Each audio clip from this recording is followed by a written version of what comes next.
Bienvenue à l'Association française des diabétiques de l'Occitanie. Donc, nous représentons 9 des 13 départements de la région Occitanie.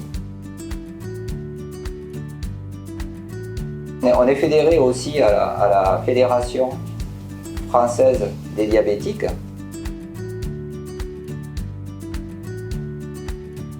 Et notre objectif, c'est de donner de l'information, de soutenir et de défendre aussi les diabétiques et de toucher le plus de diabétiques pour qu'ils se sentent le mieux possible. Donc, et au sein de l'association, on peut être bénévole, on peut être juste membre. Voilà.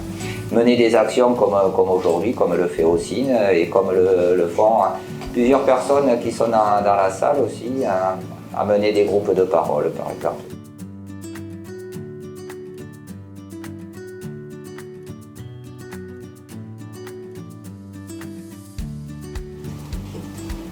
Alors, du coup, je suis membre de cette association depuis plusieurs années.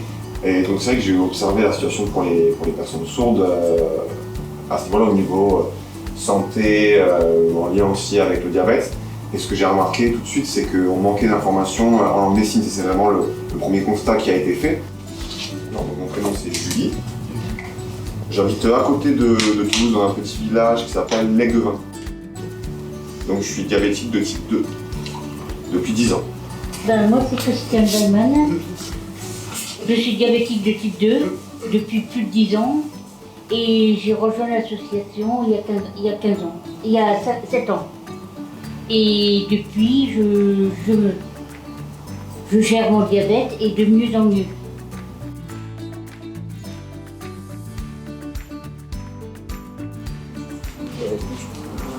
Et c'est vrai que ma situation c'est assez proche de la tienne. Quand j'ai été dépisté, je faisais assez peu de sport, assez peu d'activité physique. Et j'avais déjà eu des problèmes de pression artérielle. Et ensuite il y a eu le diabète et du coup j'avais pris cette habitude déjà, donc j'ai peut-être eu moins de mal à l'accepter, mais c'est vrai que au départ, en tant que personne sourde, une fois qu'il y a eu ce dépistage, c'est vrai que j'ai pu chercher sur internet qui contacter, qui d'autres personnes se contactaient, c'était en 2010. En plus j'habitais à la campagne, dans un petit village où il n'y a pas d'interprète, donc c'était un peu compliqué pour moi à ce niveau-là, parce qu'au niveau de la lecture je ne comprends pas forcément tout, donc je voyais que oui, s'il y a trop de sucre c'est pas bon, mais c'est pas non plus totalement interdit. C'était un peu compliqué pour moi de suivre tout ça. Et finalement l'opportunité a été aussi de rencontrer Ocine, qui m'a permis d'enlever certains blocages au niveau de la maladie. Ce qui nous paraissait important là, dans le cadre du projet Diabsourd pour le café diabète de ce soir, c'est aussi de voir comment mieux communiquer aussi au sein de l'association, quoi mettre en œuvre des choses très simples pour pouvoir accueillir plus facilement ou mieux des personnes sourdes et pour mieux échanger, que ce soit sur le diabète et puis aussi comprendre aussi qu'est-ce qui se passe aussi quand on est sourd. Parce que quand on est entendant, on ne se rend pas compte de toutes les difficultés qu'il y a derrière.